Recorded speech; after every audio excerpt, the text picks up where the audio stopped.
Hello, everybody. Welcome to Monday Night Therapy. Yes, I do have something strange in my head. It's to hide the surgery. No, there's no surgery. It's not that bad. It's one. This is probably going to be my last show for a while, at least leading this show. I will not be a stranger. I'll try to be a guest every once in a while, but Minnie is going to, starting 2025, we're going to turn over a new leaf. Minnie is going to take over Monday Night Therapy. I'm going to try to be a better person. I can guess which one of those is going to last longer. Jon. What do you have on your head, Jon? I have an old-timey football helmet replica thing. I bought one of these for everybody in my family. Nice. Because then I thought we'd be a team, but I don't know if they're kind of goofy. They kind of fit weird, but I'll tell you this. They're warm. And I haven't rammed my head into anything, but I don't. This would probably provide as much protection as most of the football helmets of the day did. So, there you go. You got to try it out, don't you? Well, given my oldness, and my fragility, no, I don't. No, I years ago I would have rammed my head into something, but anymore it's just not. It's not going to take that anymore. Yeah, you just straight up go Animal House. Just yell out ramming speed and just go right through a door. I hate to say this. When I was a kid in Cub Scouts, I literally would run across the room and ram my head into a door to prove how tough I was to the other kids. Yeah, and then you wonder why I ended up this way. You shouldn't help you when you get older. But it's in the ebook. It's in the mystery of the den in my head. That all the things I did to my head when I was young, smashed things, different accidents, different. Did you want to hear it? Jon, no wonder they should have consulted you whenever they were making today's style football helmets. They should have. I agree. Like the crash test dummies. Yeah. Oh, poor Jon. Well, we have Jarek with us. He is our Corn Nation special writer for men's basketball. And what have the men's basketball team been up to, Jarek? Well, it's been a really good start to the year. Nebraska's 12-2 so far in the season. Their lone 2 losses were a 3-point loss to St. Mary's in a neutral site game in South Dakota at the Sanford Pentagon. And then to open conference play, a 37-point blowout at Michigan State. That one just burned the tape and forget about. There's always the old adage that you want Michigan State early in conference play because they're a lot better as the season progresses than particularly in March. They're a real different beast. And apparently that didn't happen. Nebraska's played really well lately. They won the Diamond Head Classic in Hawaii over Christmas, beating Murray State, beating the host Hawaii, and then beating Oregon State in the final. Came right back home and beat UCLA, who was ranked 15th in the nation. So right now, Huskers are 2-1 in conference play. And first time since 1955. Yeah, that's the first. Yeah, since Fred Hoiberg's grandfather beat UCLA. Jerry Bush was the last guy to beat UCLA, and like grandfather, like grandson, Fred Hoiberg doing some work again, which is great. Problem is all that's left is 17 Big Ten conference games, and they are not going to get any easier from here. I did some looking through the KenPom and the net standings, which a lot of the committee uses for a lot of their statistics and how they measure one team to another. Nebraska, of its 17 remaining games, there's 4 quadrants, and 12 games, are quad 1 games, meaning they're in the top 75 in the net on the road, or they're the top 30 in the net in the country if you're playing at home. So 12 of those remaining 17 games are within that threshold, including Iowa tomorrow night. Iowa's in the top 75 in the net. And that's who we see at Iowa. Nebraska, unfortunately, historically awful at Carver Hawkeye Arena. Nebraska is 3-21 all time at Iowa in basketball, which is probably about the same winning percentage, unfortunately, the football team has, but we won't go there. Oh, You just did. Ouch. This is the new era. 12 and a half. We have a 7-foot guy. Yeah, Braxton Mia's been really, really good. He's done a lot. Nebraska's done a very good job of packing the paint. That's what they do. They control the middle of the floor. Let teams try to beat you from outside. Nebraska is only giving up right now 29% to opponents from 3-point land on the season, and that has been tremendous for Fred Hoiberg and co. And that's how you beat teams like UCLA. UCLA started off, I believe, 2 of 12 from 3-point land in the contest on Saturday, and they were awful. Just awful, and it was hilarious. Oregon State was at the Diamond Head Classic final. Oregon State started 1 of 13 from downtown. They finished, I think, 5 of 19, if I remember correctly. So, keeping guys out of the middle, the high percentage shots. Nebraska's done a fantastic job, and they're going to have to continue to do that from here on out, because the Big Ten is big, it's physical. Guys, transfers like Braxton Mia, Berke Buchtengel, tall guys who are big, physical. They're going to have to control the middle because you're going to run into a lot of teams who can do that. But he's go ahead, Minnie. No. So Iowa, we're playing at Iowa tomorrow. Yep. Last year, I remember watching this game, but they were at PBA. And it seemed like we got behind at first, and then we caught up and we took a lead, and then they came back and won. Is that what you remember? Yeah, that actually was at Iowa last year. Yeah. Was it at Iowa? Okay. Yeah, that was at Iowa. Yeah, Nebraska took a lead, I think, with about 6 minutes left in the second half, and then Iowa kind of went on a bit of a run, took over about 2 minutes later, and then unfortunately, Nebraska got off to a real horrible start in that contest. I think we started down, 13-2, 13-3, something like that. I remember that got ugly early. And Nebraska, climbed its way back into it, and then unfortunately kind of fell by the wayside at the end, just couldn't keep the momentum. And we've actually had. Go ahead. Go ahead, John. Long enough there, didn't I? Yeah, you did. You did. Let's be honest. This is the new era for Nebraska basketball. Fred Hoiberg spent his years trying to figure out what was going to work, got rid of some coaches that weren't working, got new coaches. Now we've made the NCAA tournament last year. Now we're going into a new year. We look like we have a solid team. We look like we have guys where if this guy is sucking tonight, that we can take this other guy and put it in his place, and there you go. And the most important thing we have this year is 2 guys. Two.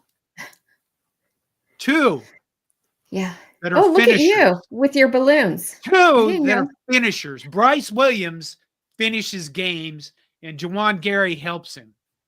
And I think that's the biggest key for this season is the ability of both of those. But on the other hand, both of those guys to come forward at the end where, in a lot of years you've watched this kind of fade toward the end of the games. Those 2 guys are guys like, we're not losing this game. And Bryce Williams is a guy who he can always score no matter where he is on the floor.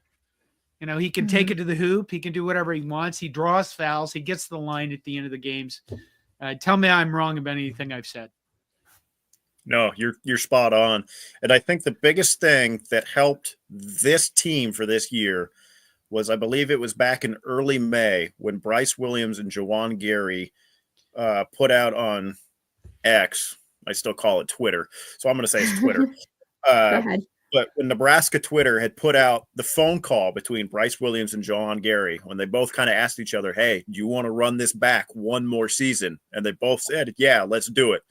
I think that helped this team immensely because they had a lot of roster turnover from last year to this year. Keisei Tominaga's gone, graduated. Josiah Alec graduated. CJ Wilcher transferred and went out east.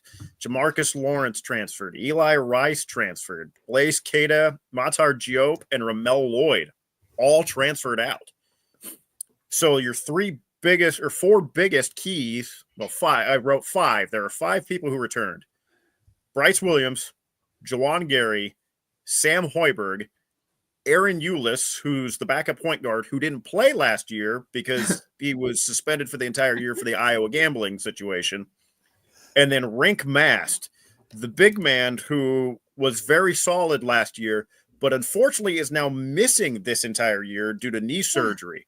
So if Bryce Williams and Jawan Gary don't return to this group, this could be a completely different story than what we've got going on right now.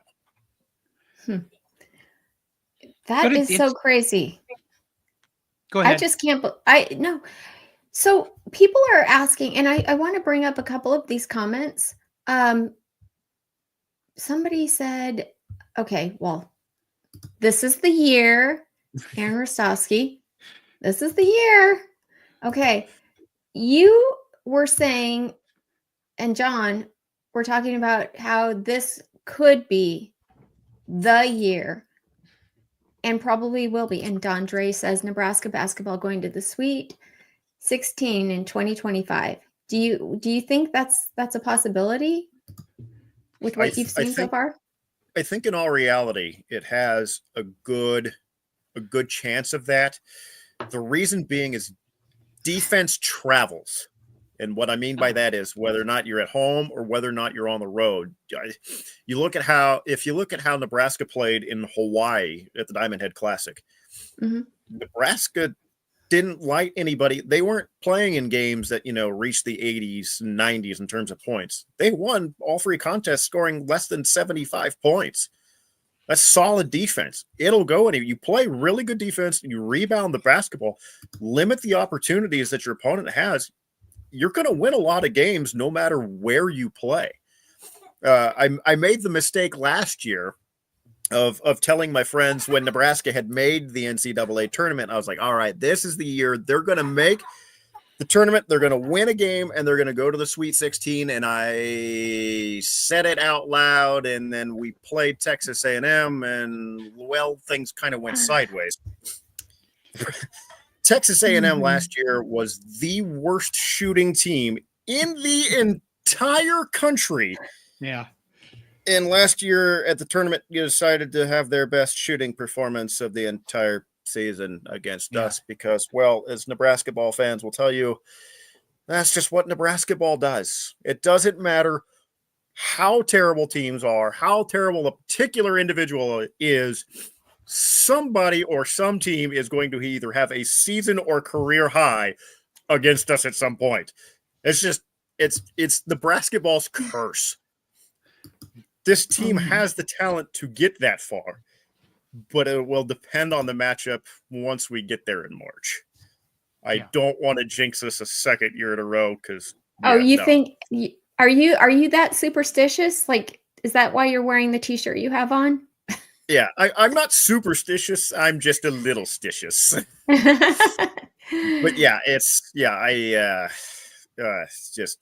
I every time I talk about sports and I'm overconfident in any of my teams, it just goes straight to hell in a handbasket. So the more I shut up and try to be humble as possible, which is not easy, things go well. Knock on wood. Yeah. Well, I think Sweet 16.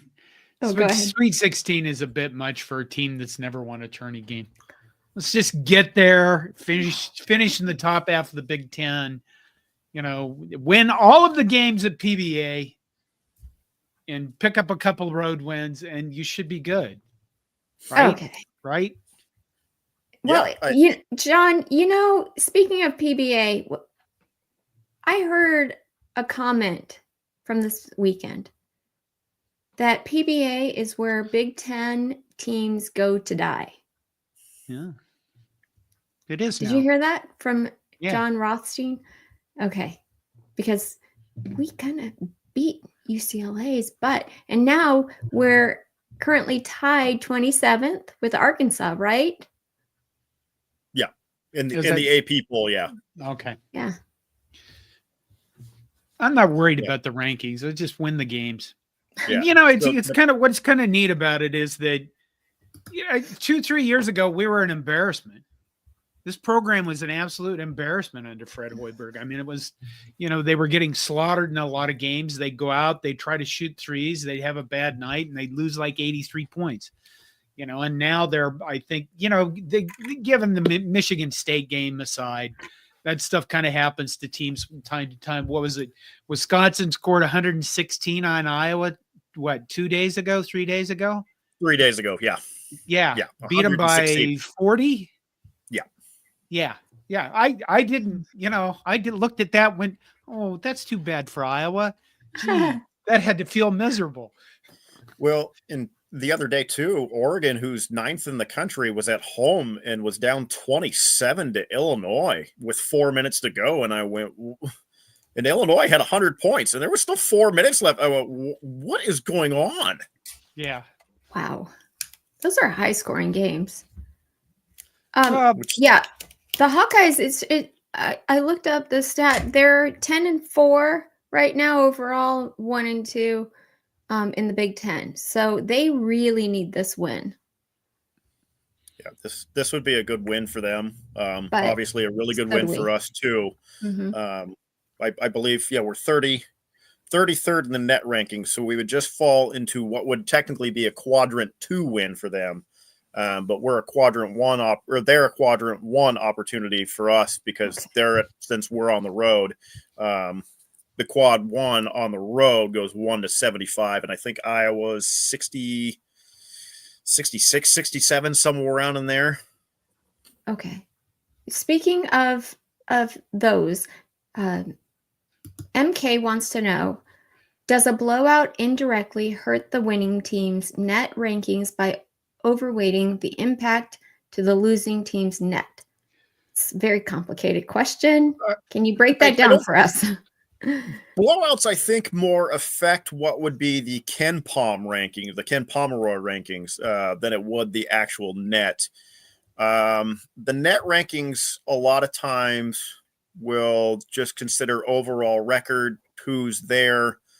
Your Ken Palm ranking will decide how offensively efficient you are, your defensive efficiency. It also does take into account, if you have key guys missing. UCLA had a starter missing in Eric Daly. William Kyle, the Omaha native, didn't play. He was hurt. And, they were missed, eventually, I believe their starting shooting guard, Gray, hurt his shoulder because he got screened multiple times and tried to run through a couple of batting ramps in Braxton Mee and Berkay and Raleigh Wooster, and that didn't help his shoulder because he went shoulder first every time. And he couldn't move his arm before it was all said and done. So blowouts don't necessarily hurt your net rankings. That's more focused on wins and losses. But as far as the Ken Palm goes, blowouts are taken into account there. Okay. All right. That makes sense. And then Justin Raji follows that up by, yes, point margin are a big factor in net. So that's saying is that don't get blown out by 37 in Michigan State. Yeah. There we go. Okay. Well, that helps. Definitely. Okay. Well, here's another one. If we are one of the last 4 in and play in, but win, does that count as our first NCAA tourney win? Yes. From MK. Yes. Theoretically, yes. Yes. See, this is what drives me crazy. Why are these things so complicated? Because the NCAA wanted more TV revenue, wanted more money, and that's why they went from the perfect 64 to then 68. There is allegedly discussions about possibly expanding the tournament number further. God help us if this happens. Oh my God. But if Nebraska plays in the first 4 as one of either 65 through 68 and wins, then yes, technically that counts as an NCAA tournament win. Basketball purists, and myself included, would much prefer you're in the first the 64 bracket to win to legitimately count it as an NCAA tournament win. Wow. Gatekeeper. John, do you get all this? I mean, this is insane. What? How just all of this. How the brackets the work. NET stuff and the Ken Palm stuff and all that. It's so Yep, it's there are a lot of listen. Just different look metrics. up the rankings before you do a show. Repeat it. Don't try to understand it. okay. You don't have to. You know what I mean? Like, we're gonna play at Iowa. Our chances of winning that game are not good because winning on the road in the Big Ten is damned hard. We're gonna go at Purdue next after that on the 12th. Trying to win at Purdue is like, I don't know, trying to beat Goliath, you know, in real terms. So, you know, is it because we lost? Is it because we lost our big 3-point score? I mean, losing Tominaga definitely didn't help, but where Fred Hoiberg did an excellent job was in the transfer portal, making sure we had decent 3-point shooting. You know, losing Keisei Tominaga and also losing CJ Wilcher. He was our second best 3-point shooter last year. Mm-hmm. He transferred out. So to get Wisconsin's best sharpshooter in Connor Esijan, and to get Gavin Griffiths, who hasn't played a lot lately in the last few games, but he was Rutgers' best shooting 3-point guy last season as a freshman. You know, having those two, you know, Bearcake can shoot from outside every now and again. I mean, Esijan is probably your direct Keisei multiple 3-point guy, multiple 3-point makes per game, which is why he's leading the team off the bench in points, which is fantastic. You know, he's playing the CJ Wilcher role, the first guy coming off the bench, but he's putting up I think the second most points on the team per game. I was going to say he's nothing against CJ Wilcher, but I think he's a lot more consistent than CJ Wilcher was. Yeah, the season shoots, I think, somewhere around 44% from 3-point land. CJ Wilcher, I think, was a career 38% guy. James Boardman chimes in and says, Wilcher went to Texas A&M. Did they really take him from us? Know, guys go here, guys go there. Yeah, one more reason. You say this stuff like once a Husker, forever a Husker. It's nice, but most of the time, you know, maybe not really mean it. You know, it's. I wish you luck, you piece of. Anyway. John. See, that's what people are going to miss, John, on Monday nights. That's what they come here for. And well, you're going to have you need to swear more. I guess. Maybe every once in a while, just let me know and I'll show up and I'll go, hey, it's a fucking night. There you go. There you go. Well, that's just how you need to end the show. Just, let's just call it a fucking night. Yeah, there you go. We do play Iowa twice this season. Yep. We play them tomorrow night, and then we play them the last game of the year at home. The last game of the year at home, which could be, I don't know, just a hell of a lot of fun. Because I've said this before. If we beat Iowa tomorrow night, you need to go on social media and make fun of the Iowa fans because they take that serious. They take it way more serious than we do. We still don't acknowledge that we might have a decent men's basketball team, mostly. I mean, if you go on Twitter and you look at all of the guys that are out there tweeting about Nebraska stuff, 98% of it's football. And most of them really kind of pay only cursory attention to the basketball team. Well, they should be just smashing into other opponents on Twitter when we win, when we beat them, you know. Maybe not UCLA because they're the new people in town, but, if we beat Iowa, we should be abusing them sons of bitches about it. Yeah. There you go. UCLA is a little more of a college basketball blue blood than, than a lot of other programs. Really? So it was a big deal that we beat them this weekend. Yeah. Well, yeah. Oh, yeah. I mean, come on. Tell her. Yeah. Tell her. UCLA, look up UCLA under John Wooden, and that'll tell you everything you need to know about UCLA basketball and how good it really is. Ooh, really? Okay. UCLA under their current head coach, Mick Cronin, was a Final Four team, I think, 3 years ago. Maybe 4, one of those two. UCLA, I don't believe, made the tournament last year. It was a weird year. Usually they are a perennial power, and they're really good again this year. So, yeah, it was beating them on Saturday was actually a big, big victory for Nebraska. Mm-hmm. Wow. You could just ask Chat GPT. How good was UCLA under John Wooden? What does it say? They were John damn good. Wooden. John Wooden at UCLA won 10 national titles in a 12-year span. What? Yeah. From 1964 to 1975. 88-game winning streak from 1971 to 74. 88 games. This is UCLA basketball. 47-10 in the NCAA tournament. 38-1 over their championship seasons. 38-1. 38 and what's the percentage on that? Like 997? Something like that. It's horrible. Let's see. UCLA won 19 conference championships under Wooden. Lou Alcindor, Kareem Abdul-Jabbar, Bill Walton, Sidney Wicks, Jamal Wicks. I'll go on. John Wooden produced a massive coach. He was also just a massive influence as a coach. I mean, it wasn't just basketball. Come on, there's been Nebraska coaches talk about John Wooden, and now I can't remember who they are off the top of my head.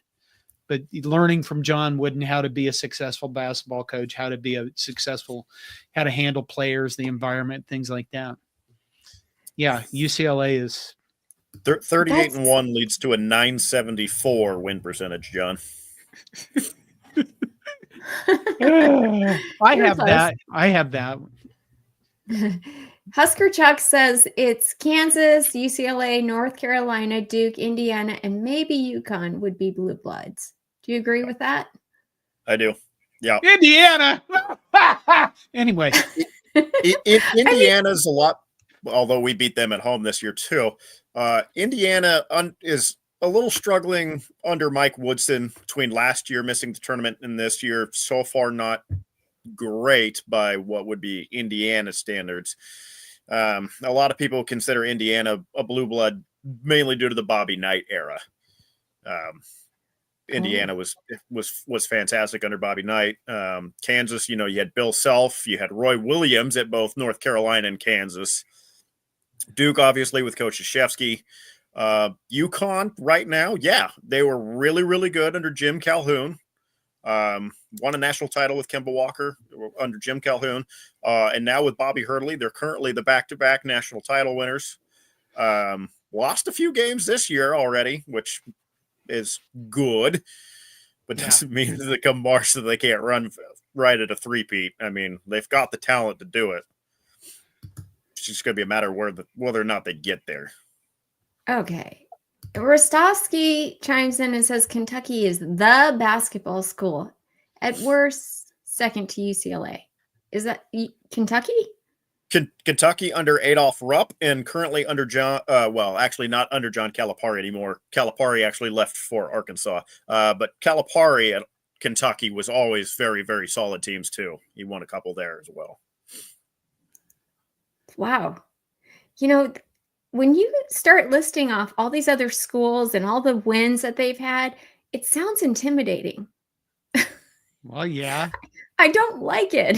Yeah. You just need to do one thing. What? That's it. That's What? it. It's get to the tournament and win a game. That's it. So here's how futile Nebraska basketball genuinely is, Minnie. So this is 2025. You need to warn the children. Yeah, warn the children. This is what's going to happen. We are officially a quarter of the way through the century. Nebraska basketball has made the NCAA tournament twice. Last year being one of them. 2014 under Tim Miles was the other. Nebraska basketball is still the only Power 5, if you include the Pac-12 still being in existence. Nebraska basketball is still the only Power Conference school yet to win an NCAA tournament game. We are 0-8 officially all time. Not quite the worst in history, because that belongs to Boise State, who is 0-10 in tournament games. But we're close. Oh my I did gosh. not know they were another power team that didn't. Well, no, I guess not a power conference team. But yeah, now that the Pac and the Mountain West are kind of combining, they could kind of be a power. I mean, it sounds to me like a lot of the teams that have been good over the years, for the most part, they're not Midwestern like state schools. They're either East Coast or West Coast. Yeah, I'm trying to think of what would be the last Midwestern team that would have won a national title. Purdue. Purdue hasn't won one lately. They lost in the final last year to UConn. Yes, they did. Close. Those poor bastards. Yeah, they were close. I'm trying to think if Texas would have got there under Rick Barnes, who's now at Tennessee. Trying to think if Scott Drew got there with Baylor anytime recently. Oklahoma hasn't been really good since Blake Griffin left. A lot of this has to do with demographics, okay? Yeah. I was going to say outside of Kansas, that would be about it. Wow. K-State that made a lot. run. When you look at the evolution of sports, right? Uh-huh. Football in 1869 all started in the Northeast. Yep. Right? Okay. Yale, Harvard, Princeton were all the big teams up until about 1920. 1950, they became the Ivy League. They stopped giving scholarships out. But the other thing that happened in that region of the country is two things. The NFL moved in, right? So when you look at, are there any big teams in the Northeast at all in football? No. But are there any big teams that are NFL teams? Yeah. Huge, New England, New York Giants, New York Jets, God help those people. But, the demographics is still that's a massive, dense area. And where you look at UConn's up there, Villanova's up there, and then you move around the nation to density and populated areas. That's where, UCLA, right? Kentucky's probably an outlier. Indiana's an outlier. But, where the good basketball teams are is pretty much where the giant population demographics is. Yep. Well, with Kentucky, you had both Kentucky under Calipari and Louisville under Rick Pitino. So that rivalry was always pretty big. Those two were excellent coaches that had perennial powers year in, year out. Well, it looks like we have an uphill battle, but the demographic is changing. Yep. Is that fair to say? We have a coach who, two things happened. Number one, we hired Fred Hoiberg. He was an absolute disaster his first, 4 years? 4. And Yeah, 3. they stuck with him. And I think they stuck with him because they kind of thought, at least I don't know this from any inside stuff, but I think they looked at it and said, Fred Hoiberg is a good coach. And Tim Miles was on the verge of kind of figuring out Nebraska. But, if you looked at when he got fired, what was coming in after him, he really couldn't get the recruiting going to the level it needed to be. Whereas Fred, I think they looked at him and they said, you know what, if this guy literally can't build us a decent basketball program, we're just going to fake. We're going to do what Minnesota's doing. We're going to have a guy come in and go, yep, he's the coach. In 3 years, he's fired. The 3 years of fired, 3 years fired. But they gave Fred Hoiberg time, and Fred Hoiberg, because he is a good coach, figured out what to change and what to do differently. And now I'm not going to say we're set under Fred Hoiberg, but I will say that I don't think we're ever going to have a basketball program as long as he's here that's completely embarrassing. And it has been completely embarrassing, over the years at times. So, if you look at the first 3 years under Fred Hoiberg, he tried to implement the same style of play that he did at Iowa State. And Big Ten basketball versus Big 12 basketball is entirely different. Yeah. Big Ten basketball, it's much like football. It's big, it's bruising, it's slow going. There's a lot of methodical drives, a lot of methodical possessions. Big 12 basketball, much like Big 12 football. Not a lot of defense, very high scoring, and guys can shoot the ball left and right. Fred Hoiberg in his first 3 years found that out the hard way. That style just unfortunately doesn't work in this conference. And to his credit, the last 3 years, you can see how he's molded his roster into a bigger, more physical, defensive-minded style of play. And it's paid off quite well. We have a 7-foot guy. Yeah. Well, the other thing is people have stayed out of his business. That's Nobody's true. meddling with him, like That's what true. he has going on his staff and on his roster. Well, I think Unlike men's football. basketball has largely been an afterthought for a long time. Yeah. And I think that when they got into the Big Ten and they got further into it, they realized, we could start actually paying attention to my opinion, my attitude about the athletic department is honestly, that's it. Oh, men's basketball is kind of an afterthought. All the donors we have a basketball team. Kind of like, I have that painting on my wall. I don't know why it's there. Don't ask me about it. And in the last few years, I think somebody somewhere said, if we had a good men's basketball program, we might actually look decent in the eyes of the Big Ten, but not just that, all of the athletic sphere across the nation. I don't know where I was going with that. Somewhere in there, somebody started to give a shit. Yeah, and that was important because the three main sports where I think a lot of arguments would be made as far as being competitive in the Big Ten was football, volleyball, and then baseball. A lot of people thought baseball would be a shoe-in, year out to win the conference. And that hasn't been the case. But that's been the Big Ten elevating itself to try to compete with the Nebraskas, the Marylands, and the Michigans of late in the Big Ten. So they've done a good job with that. But yeah, I agree with you. Basketball, men's basketball in particular, was kind of an afterthought because we just don't have that pedigree as a program. We never have. And now people are starting to go, all right, now we're starting to build something. Let's see how far this genuinely can go. Wow. Okay, speaking of that, Aaron Rostovsky says, that's what I love about our current crop of Husker men's Big Three coaches. Hoiberg, Bolt, and Roll all are learning and adapting how they build rosters and run a team. We haven't always had that. That's very true. Well, that's exciting. Bo Pelini was known for his willingness to listen to others. Yeah, he was. Okay, now say that again, but this time try to keep a straight face, John. No, that's too much effort.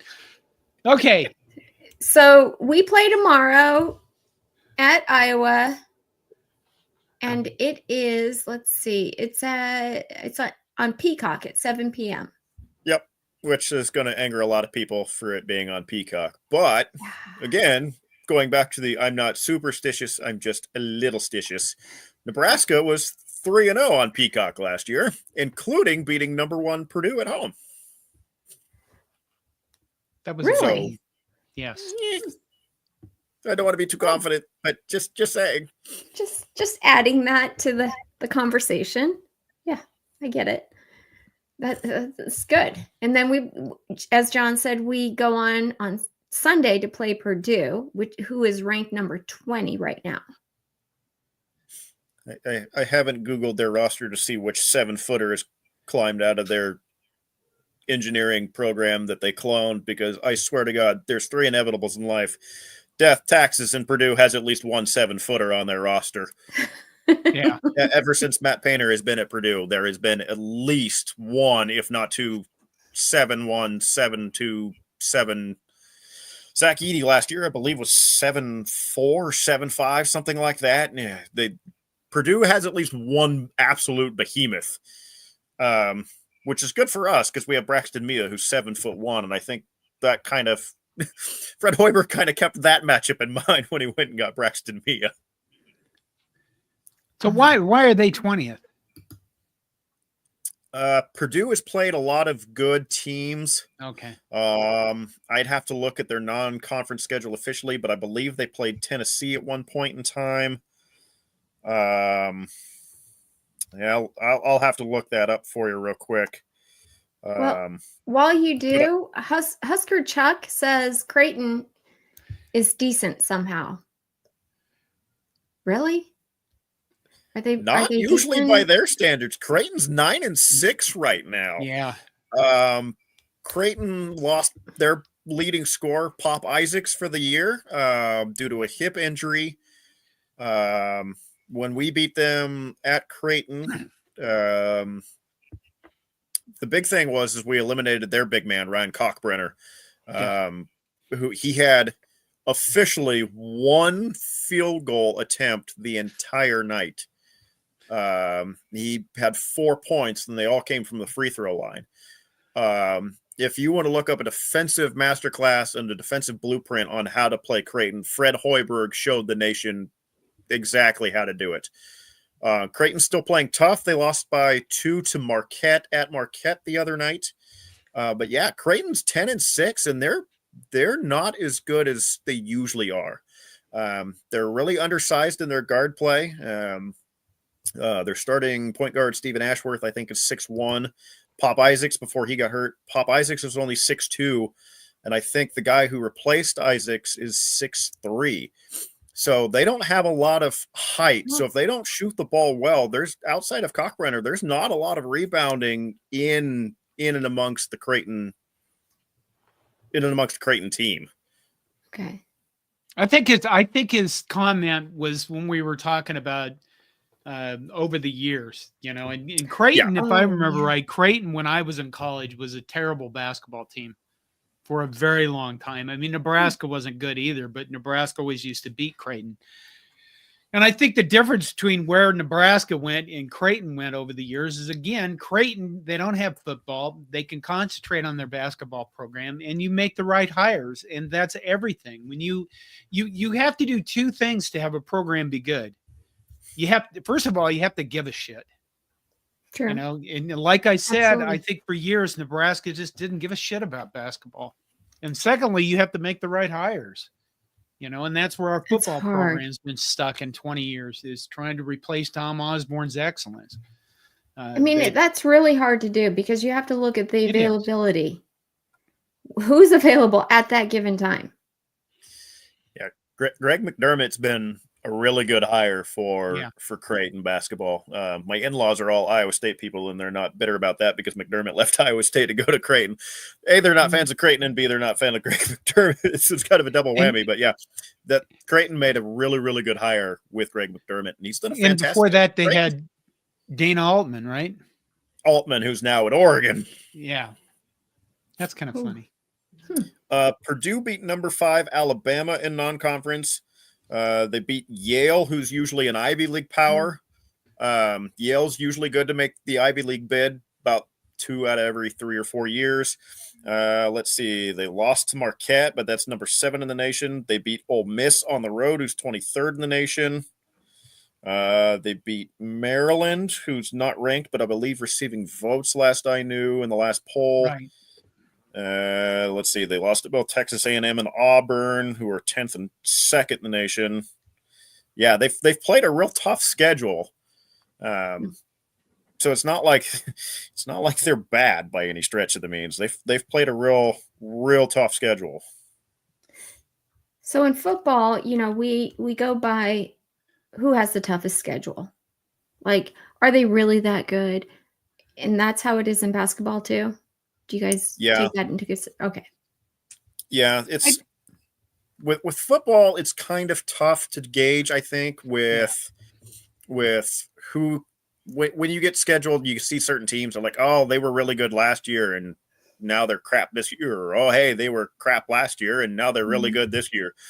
You know, that changes in and out of conference. Usually, you know, within a conference, the Big Ten plays 20 conference games. And, you know, with 18 teams, you're going to see everybody at least once. And odds are you're going to see a decent team a second time around. Every single team in the Big Ten as of right now is over 500 in overall record. Right. And that hasn't happened in at least a few years. Like by the time everybody gets to full on conference play, usually there's about 3 or 4 teams that are sub 500. That's not the case this year. There are no genuine cakewalks in the Big Ten. You know, with the SEC getting a lot stronger, you know, the ACC is generally pretty good. The Big 12 usually has its genuine powers in Kansas or Kansas State, Baylor, Iowa State. You know, you have your general 4 or 5 that you know who are going to be there for sure. It's going to be what's the middle of the conference going to look like. In football, that could change from year to year. Basketball, it seems to be a little more consistent. I at least I think. I think the other problem is well, when you look at football, the teams there's not a lot of intersectional games. I mean, literally, go out. What's that word? Yes, go and look at intersectional, sexual. You know what I mean? Between conferences. Oh yeah. All right. Like when we had divisions, East and West.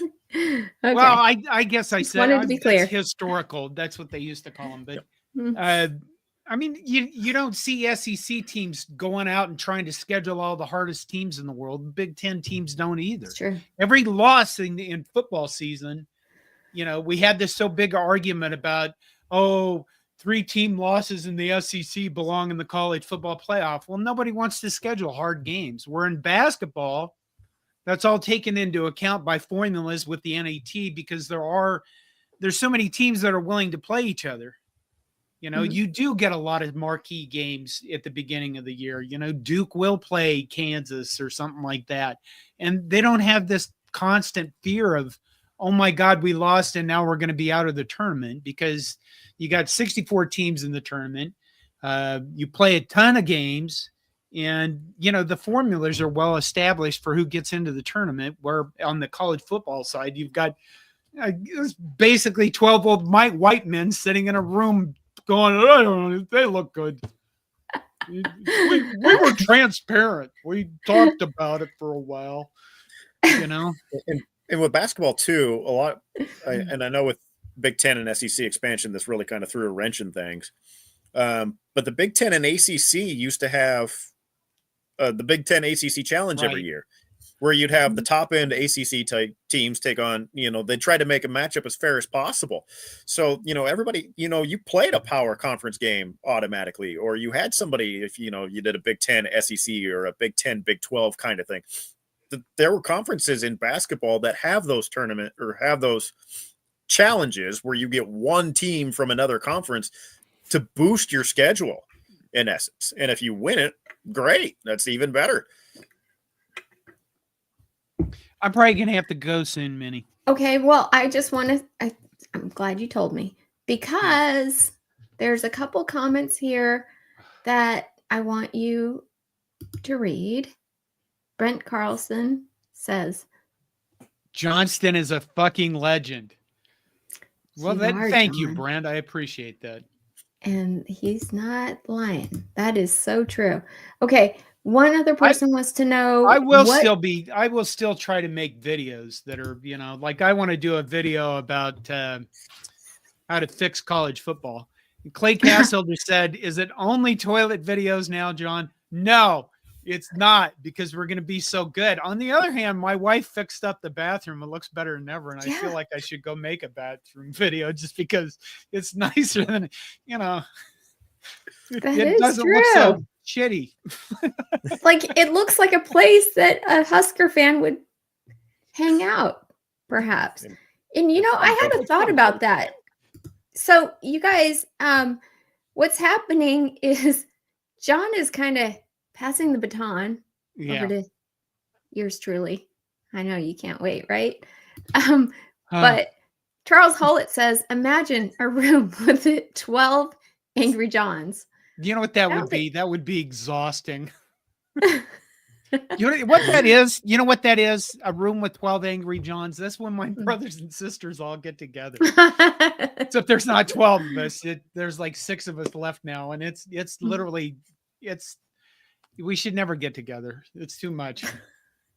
It's a lot of Johnstons right there. Sounds like a damn good time to an outsider. Oh, I don't know. It's exhausting. All right. I am going to go. I will continue. I do want to make a video on how to fix college football soon. I do enjoy doing the live shows. I kind of need to quit doing this so I can stop being so burned out or something. I don't know. We'll see what happens. It's getting harder to control the fatigue. So Minnie is taking over. Be kind to her, support her, please. And maybe Jarek will show up a couple times this year to talk about basketball. Yeah. All right. There you go, you guys. Take care of yourselves. Love you all. Jon. Thank you. Thank you all for the support.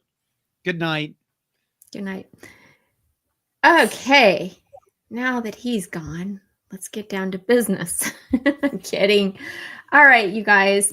I know we all miss Jon. That's what brought me to this channel too. And as Fred pointed out, Jarek, you're here. We haven't seen you since Minnie was one of us, a Chatterfield. So I've been here a year, and gradually I started helping Jon out because I could see he needed it. And he asked me if I wanted to take over. So, I'm going to give it my old college try. I'm actually going to try something different and do like a call-in type show, perhaps, if you guys want. But also with lots of people like Jarek and, specialists, we'll call them.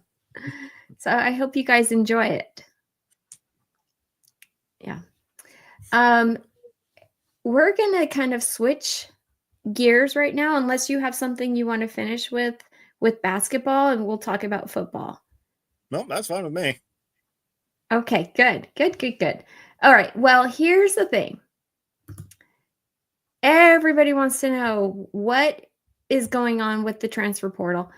Trying to keep up with the portal moves is a lot. All right, guys. So I put together, just real quick for us, we've added 14 players total from the transfer portal. Okay. 4 on the offensive side and 8 on the defensive side and 2 on special teams.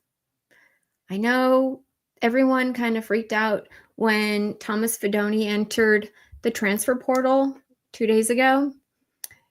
And I don't like to give too much,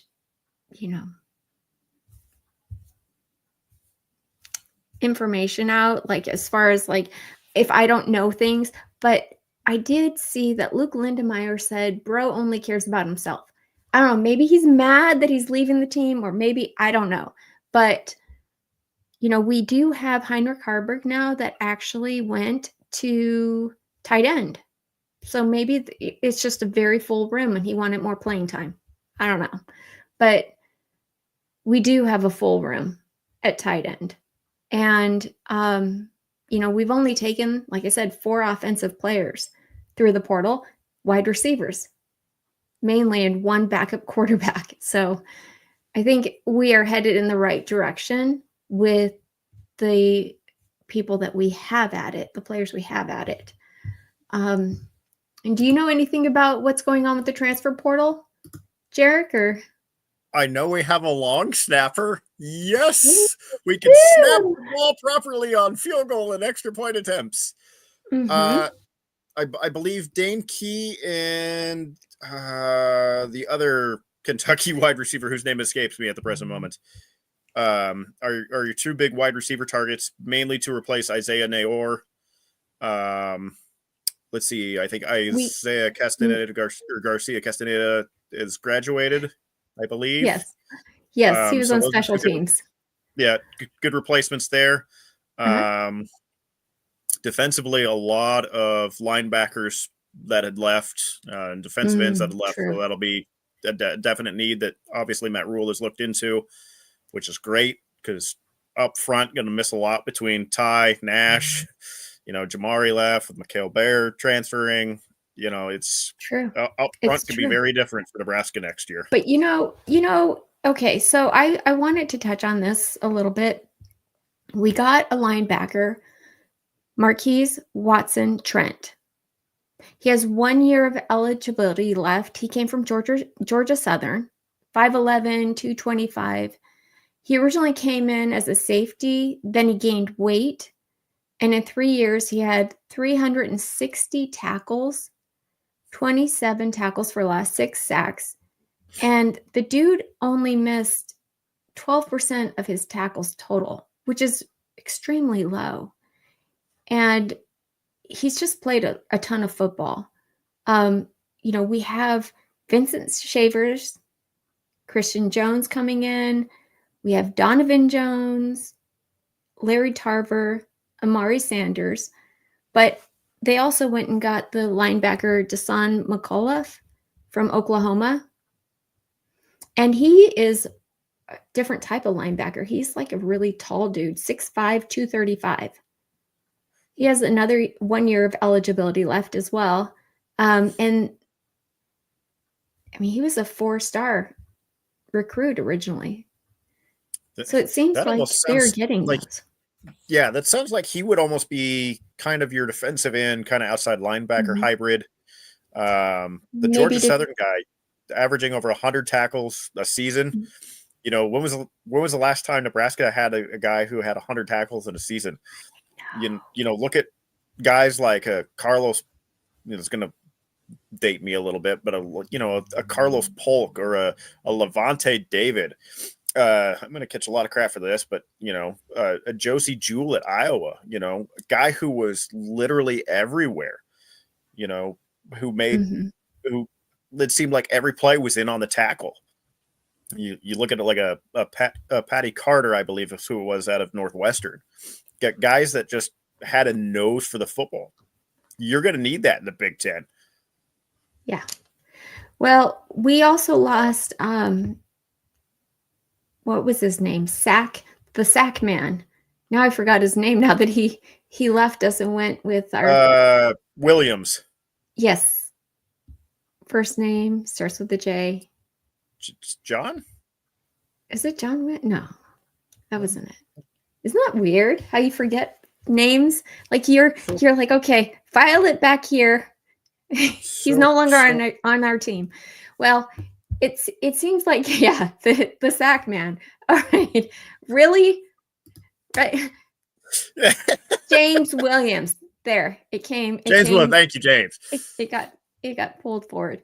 James Williams. So he left, and it seems like that guy, our Dasan McAuliffe from Oklahoma, is kind of slide right into that role at 6'5". So it's pretty exciting.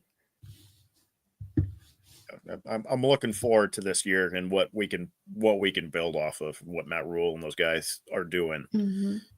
It's the right combination. I think he's finding now the right combination of, and we'll see this, of guys that you can project guys who you can, redshirt and let them develop and stuff like that.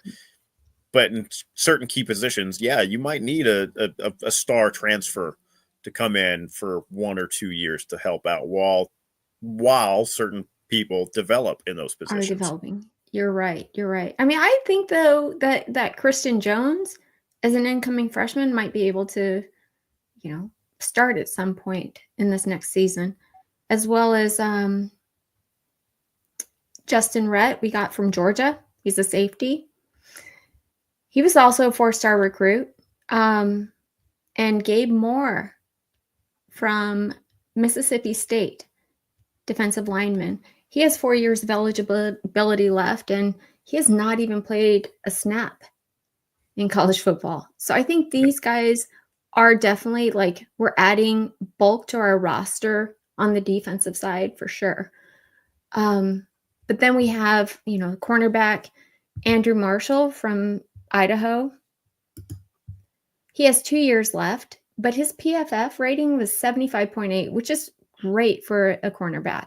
And he's played roughly 800 snaps in the FCS. But granted, he's done well in the FCS, but he also played really well against Oregon Ducks last season. So I was going to say, Idaho played Oregon to start off, and Idaho gave Oregon a lot of fits in that game for quite a while. Yeah. Okay. I know, that was really good. And he also is a special teams returner, which we need because, as you mentioned, IGC left. Yep. And he was mainly our special teams returner. But this guy has had 14 punts for 150 yards and 1 touchdown. And then he did 9 kickoffs for 373 yards with another touchdown.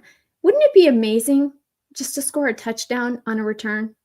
Could you imagine? As soon as you said that, I was racking my brain. Who would have been the last individual to return a ball for a touchdown? Did Wandale, maybe?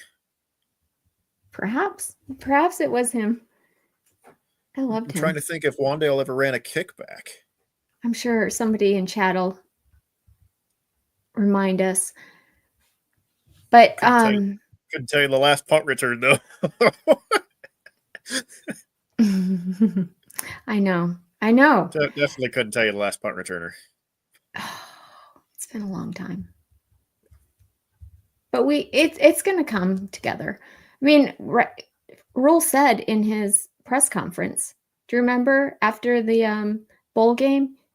He said, we are definitely going to be paying attention to what needs to change on special teams. He called it. So that to me was a clear sign that something is going to be happening. He went after a long snapper, as you mentioned. He went after a punter. And now we are looking for a special teams coach. No. There's a lot of people talking about Bill Bush, but a lot of people also are talking about this guy. Let's see. Mike Eckler for special teams coach 2025. And he has Nebraska connections, if I'm not mistaken. Mm-hmm. Yeah, I guess he was a linebackers coach here under Bo Pelini. Oh, okay. Yeah. So, but he has like one of the best special teams in all of college football. And he's at Tennessee right now. And his contract expires January 31st. So they think there's possibly a chance Rule might be looking at him. That would be a good get.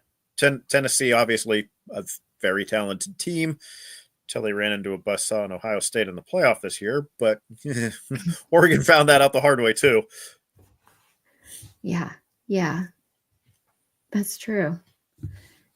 Speaking of which, are you watching any bowl games? I mean, the playoffs?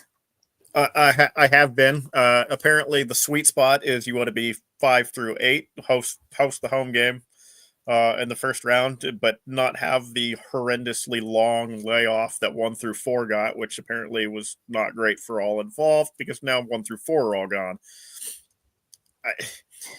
Ohio State and Oregon probably shouldn't have seen each other until this round, if not in the final. I'd have been fine if it was a semifinal matchup. Quarterfinal seemed a little too early for me. Of the 4 teams, I think I'm not a real big fan of any of them. I think for me, Ohio State is probably the best built of the bunch. Notre Dame's got a really, really solid defense. James Franklin, in a weird turn of events, has actually proven that he can actually win a big game that's actually meaningful against a huge opponent that's not named Ohio State in this instance yet. Ryan Day, I know everybody at Ohio State wants Ryan Day fired. Go ahead, idiots. And anybody and everybody will take him. They'll win a ton of ball games with him. Ryan Day will probably just go on and win a national title and go, yeah, go ahead and fire me. And then let's see, who does Ohio State play? Holy hell, Texas. Oh yeah, Texas. Yeah, yeah. And of course, everybody, old Nebraska fans such as myself, still can't root for Texas. I don't think it really matters whether or not it's Quinn Ewers or Arch Manning. That offense is pretty solid. It's a very strong run game. Get a guy who can throw the ball around the yard. Texas has the weaponry.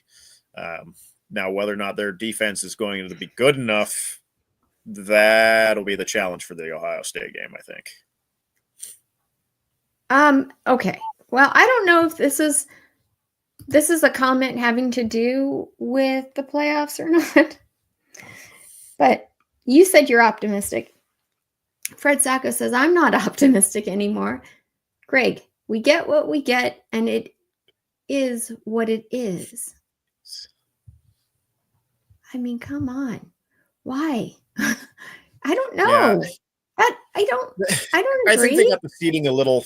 I realized they were trying to do what they felt was the right thing, given the conference title winners, the buys. I don't know if that was necessarily the right thing, and I think they're kind of learning that the hard way this time around. Next year, it'll get tweaked, and it'll be a lot smoother, which means it'll be better. You got every first round game between, every road team got beat by double digits. Every team 1 through 4, unfortunately, got beat because I honestly think they were off for too long with the bye. That kind of got a little rusty. Whereas the teams that played 8-9 days beforehand were still in regular game mode. Practice week and play at the end of the week. So I think they'll work on that, and it'll make it a lot better. Yeah, I do too. Well, okay. Out of the 4 teams, Notre Dame, Penn State, Ohio State, and Texas, I'm excited to see Texas for one reason. And it has nothing to do with anybody on the field other than a fan.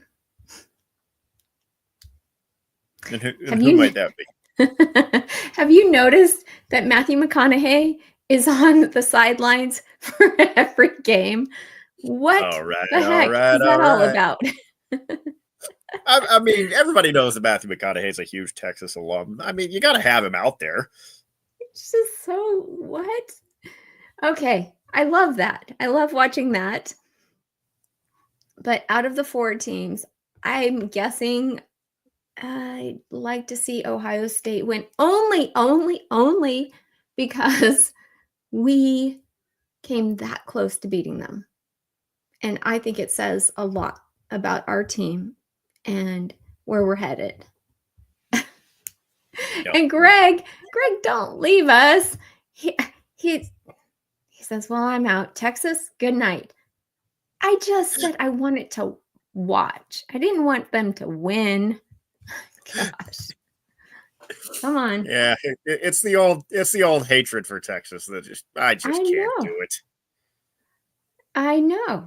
I mean, old habits and rivalries just die hard. They do. Well, did we talk about everything? Let's see. We got the men's basketball buttoned up. Hopefully we'll kick some Iowa ass tomorrow night. We talked about transfer portal stuff. Let's see here. Yeah, we're looking good. We're still hosting quite a few. The Fedoni thing, and then also special teams coach, which is going to be interesting because he needs to make a great hire for that. Yeah. All right. Well, this is kind of interesting. Hi, Melissa. Melissa says Texas isn't going to have a chance against Ohio State. I agree. I think Ohio State is out for blood. I think as much as the fan base loves to complain about Ryan Day, his players clearly trust him 100% and are, I think, more motivated after the Michigan loss to be like, all right, we screwed up. We know we screwed up. It's time to get down to business here. Mm-hmm. Yep. Yep. And then, as usual, we have guys, James Boardman. I'm going to call you this comment out. You know what I like about them? 18-year-old cheerleaders. I get older and they stay the same age. Well, I guess there's always that. They do have the best costumes, like the best like cheerleader costumes. And it adds to the fun. So, all right. Well, you guys, so as you heard, Jon is passing the baton on to me. And I just wanted to say, Jarek, thank you for being here with me. And thank you all for your fantastic comments tonight. I appreciate each one of you for sharing your insights, no matter what they are, and the love for the Huskers. And your voices matter here in this community. Until next time, let's continue to lift each other up and go